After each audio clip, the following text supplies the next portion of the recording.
तुष्टीकरण की राजनीति के चक्कर में कांग्रेस ने वक्फ नाम का ऐसा भस्मासुर खड़ा कर दिया था जिसने एक दिन इस देश की आत्मा को ही भस्म करने की कोशिश की थी। यानी इस देश की संसद पर कब्जा करने तक की कोशिश की गई थी। उसी वक्फ नाम के भस्मासुर के अंत के लिए है वक्फ संशोधन विधेयक 2025। इस देश में वक्फ जैसी संस्था को इतना ताकतवर बना दिया था कि कानून उसके थे और फैसले भी उसके। जिस पर हाथ रख दिया वो जमीन, वो मकान, वो दुकान, वो पूरे का पूरा गांव सब उसका। वो इतनी ताकतवर हो गई थी कि उसके गलत फैसलों को भी भारतीय अदालतों में चुनौतियां नहीं दी जा सकती थी।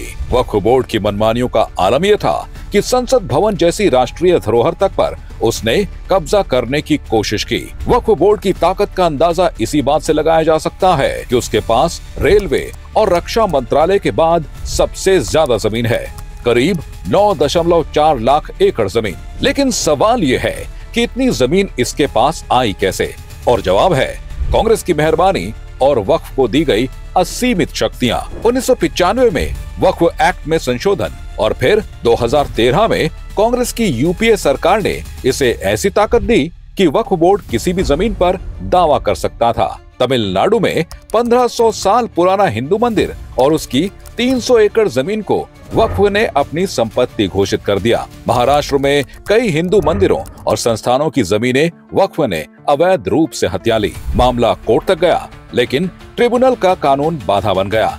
इसके अलावा लखनऊ का राजभवन, प्रयागराज में महाकुंभ आयोजन स्थल, उत्तर रेलवे की जमीन, कोलकाता का सेना मुख्यालय, अहमदाबाद एयरपोर्ट, 120 ऐतिहासिक स्मारक समेत कई महत्वपूर्ण जमीनों पर वक्फ ने अपना दावा किया हुआ है। दिल्ली में 123 प्राइम लोकेशन की संपत्तियां जिनकी कीमत अरबों में थी, उन्हें 2013 में लोकसभा चुनाव से ठीक पहले कांग्रेस ने वक्फ को गिफ्ट कर दी। ये संपत्तियां सरकारी थीं, जनता की थीं, लेकिन कांग्रेस ने वोट बैंक को खुश करने के लिए इन्हें वक्फ के हवाले कर दिया। वक्फ की मनमानी का यह खेल सिर्फ भारत में ही संभव था, क्योंकि इस्लामिक देशों में भी ऐसा नहीं होता।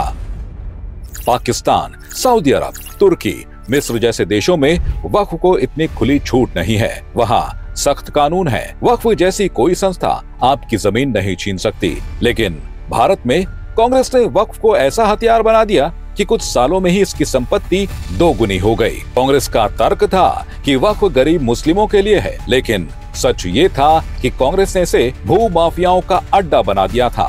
वक्फ बोर्ड एक धार्मिक संस्था थी जिसे मुस्लिम समुदाय के कल्याण के लिए बनाया गया था, लेकिन इसे कांग्रेस ने अपने राजनीतिक तुष्टीकरण के लिए इस्तेमाल किया। इसका नतीजा ये हुआ कि यह देश के कानून से ऊपर हो गया और मनमानी करने लगा। इन्हीं मनमानियों को रोकने और आम मुसलमानों के हितों के लिए सरकार वक्फ संशोधन विधेयक लाई है।